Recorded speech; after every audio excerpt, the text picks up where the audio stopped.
Hello friends, હું છું Hardik Patel, icon engineering tuition ક્લાસીસની ચેનલમાં વિદ્યાર્થી મિત્રો આપનું સ્વાગત છે.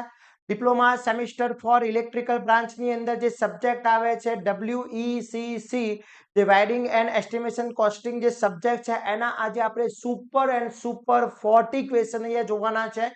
સુપર 40 ક્વેશ્ચન તમે કરી લો છો તો GTU ની અંદર 110% પાસ થઈ જવાના છો.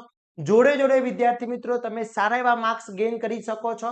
તો અહીંયા ઇલેક્ટ્રિકલ બ્રાન્ચની અંદર WECC માટેના આટલા અહીંયાથી જે ક્વેશ્ચન હું તમને પ્રોવાઈડ કરું એ બધા જ ક્વેશ્ચન પરફેક્ટલી કરી લેશો, જેથી વિદ્યાર્થી મિત્રો તમને કોઈ જ ટાઈપનો પ્રોબ્લેમ ના થાય. અને ચેનલ ઉપર નવા હોય તો ચેનલને સબસ્ક્રાઇબ કરવાનું ભૂલશો નહીં, બેલ આઇકોન ઓન કરી દો જેથી નવા વિડીયો આવે તરત જ નોટિફિકેશન આવી જશે.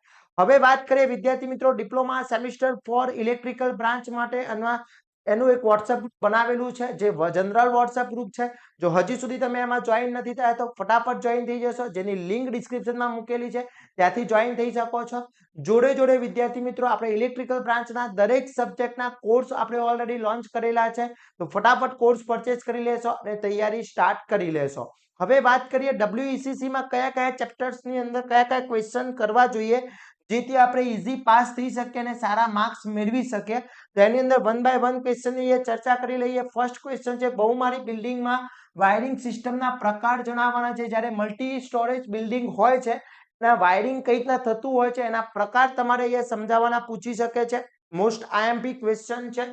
એના પછી હાઈ રાઇઝિંગ બિલ્ડિંગમાં ઇલેક્ટ્રિક ઇન્સ્પેક્શનની જરૂરિયાત લખો, કેમ જરૂરિયાત છે એના માટેના. પછી સ્ટેટ સેટના ઉપયોગ સમજાવો, સ્ટેટ સેટની આકૃતિ દોરી તેમના ઉપયોગમાં આવતા માલ સામાનના અંદાજની યાદી બનાવવાની છે. Estimation list for material use in state set, એની એક અંદાજની યાદી બનાવવાની છે. એના પછી વાત કરીએ EMD અને સિક્યોરિટી ડિપોઝિટ સીટ વિશે સમજાવવાનું છે. સિક્યોરિટી ડિપોઝિટ જે હોય છે એના વિશે સમજાવવાનું પૂછી શકે છે. મોસ્ટ IMP ક્વેશ્ચન છે, ખાસ કરી લેવાનો છે વિદ્યાર્થી મિત્રો. આ બધા જે ક્વેશ્ચન અહીંયાથી હું તમને પ્રોવાઈડ કરું છું બધા જ ઇમ્પોર્ટન્ટ ક્વેશ્ચન છે, એટલે એક બી ક્વેશ્ચન રહી ના જેની ખાસ તકેદારી રાખવાની છે. પ્લસ બધા જ ક્વેશ્ચનના આન્સર આપણા કોર્સની અંદર યુનિટ વાઇઝ જે PDF મૂકેલી છે એની અંદર ઇન્ક્લુડ છે, તો ત્યાંથી બી તૈયારી કરી શકો છો. પછી ઇન્સ્ટોલિંગ વાયરિંગના અંદાજ માટેના સ્ટેપ સમજાવવાના છે, મોસ્ટ ઇમ્પોર્ટન્ટ છે.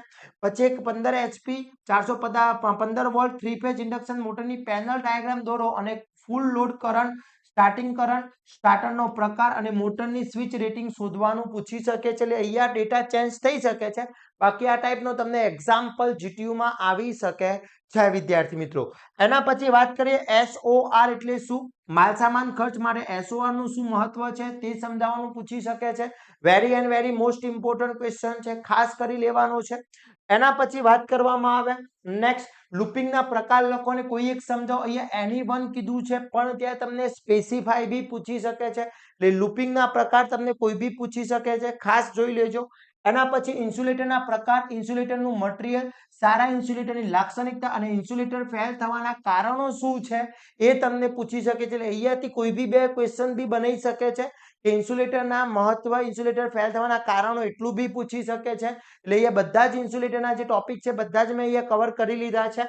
એના પછી સારા અંદાજકારકની લાક્ષણિકતા શું છે, કેરેક્ટરિસ્ટિક ફોર ગુડ એસ્ટિમેટર શું છે, એની કેરેક્ટરિસ્ટિક શું છે, લાક્ષણિકતા શું છે એ સમજાવવાનું પૂછી શકે છે. મોસ્ટ IMP છે.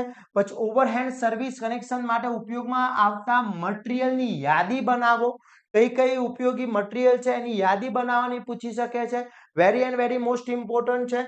પછી ઇન્ડસ્ટ્રીયલ વાયરિંગ અને ડોમેસ્ટિક વાયરિંગ માટેના ટૂલના નામ લખો અને તેના ઉપયોગો સમજાવો. જે વાયરિંગ માટેના ડોમેસ્ટિક વાયરિંગ છે અથવા ઇન્ડસ્ટ્રીયલ વાયરિંગ છે એમાં જે ટૂલ યુઝ થતા હોય છે, કયા કયા ટૂલ યુઝ થતા હોય છે, બધા ટૂલ તમારે અહીંયા સમજાવવાના છે, યાદી બનાવવાની પૂછી શકે છે. આ બંનેમાંથી કોઈ બી એકની બી કહી શકે કે ભાઈ ડોમેસ્ટિકની યાદી બનાવો અથવા તમને ઇન્ડસ્ટ્રીયલની બી યાદી બનાવવાની કહી શકે છે વિદ્યાર્થી મિત્રો. ક્લિયર. એના પછી વાત કરીએ સર્વિસ કનેક્શન માટે I નો રૂલ્સ વિશે સમજાવવાનું પૂછી શકે છે. ઓવરહેડ અને અંડરગ્રાઉન્ડ લાઇન વચ્ચેનો સરખામણી, કે જ્યારે ઓવરહેડ લાઇનિંગ જતી હોય છે કે અંડરગ્રાઉન્ડ જે વાયરિંગ હોય છે એમાં શું એડવાન્ટેજીસ છે, શું ડિસએડવાન્ટેજીસ છે, કયા કયા ફેક્ટર તમારે સામનો કરવો પડે છે, ખર્ચ કેટલો હોય છે, શું બેનિફિટમાં રહે છે, લોંગ લાઈફ કઈ છે, આ બધી જ વસ્તુ તમારે ઇન્ક્લુડ સમજાવવાની છે.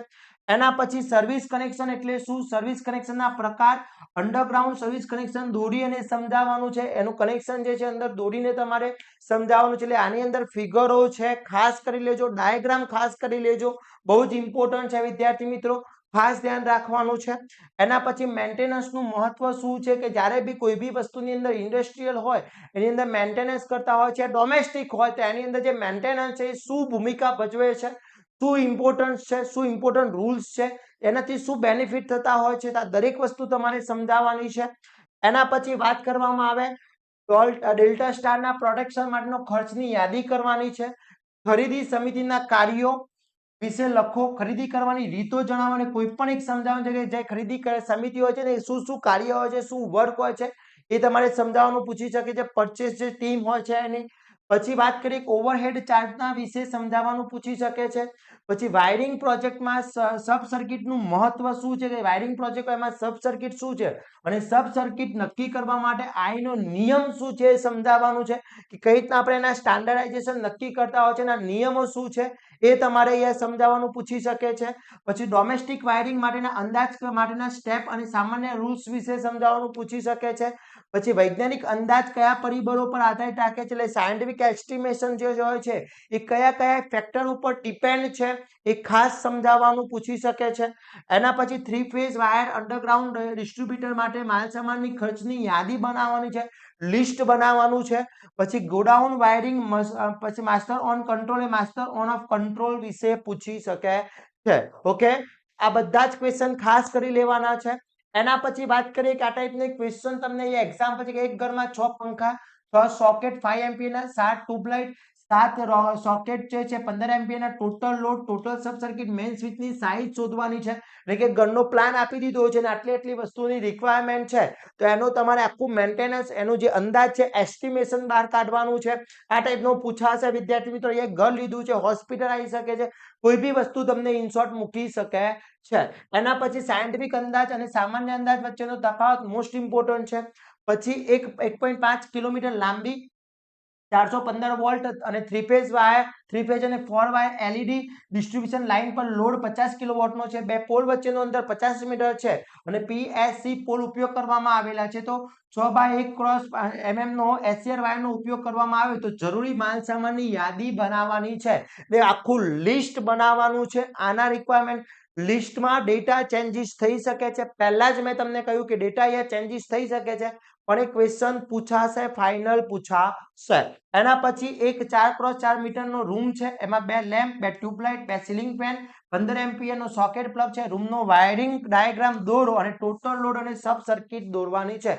અહીંયા ડાયમેન્શન ચેન્જ થઈ શકે છે, ઇન્સ્ટ્રુમેન્ટ ચેન્જ થઈ શકે છે, પણ આ ટાઈપનો ક્વેશ્ચન પૂછાઈ શકે છે વિદ્યાર્થી મિત્રો. તો ખાસ કરી લેજો. તો આટલા જ ક્વેશ્ચન તમે WECC ની અંદર કરી લો છો તો સારામાં સારા માર્ક્સ ગેઇન કરી શકો છો. પાસ તો 110% થઈ જવાના છો, પણ સારામાંથી સારા માર્ક્સ બી મેળવી શકો છો. તો આજથી તૈયારી સ્ટાર્ટ કરી લેશો અને ખાસ વિદ્યાર્થી મિત્રો આ વિડીયોને તમારા ફ્રેન્ડ સર્કલના ગ્રુપમાં પહોંચાડી દેશો, જેથી દરેક વિદ્યાર્થી મિત્રો આને ઈઝીથી ઈઝી તૈયારી કરી શકે અને સારા માર્ક્સ મેળવી શકે. અને આવા જ નવા વિડીયો સાથે નવા દિવસે મળીશું. ત્યાં સુધી વિદ્યાર્થી મિત્રો મને રજા આપશો. જય હિન્દ, જય ભારત.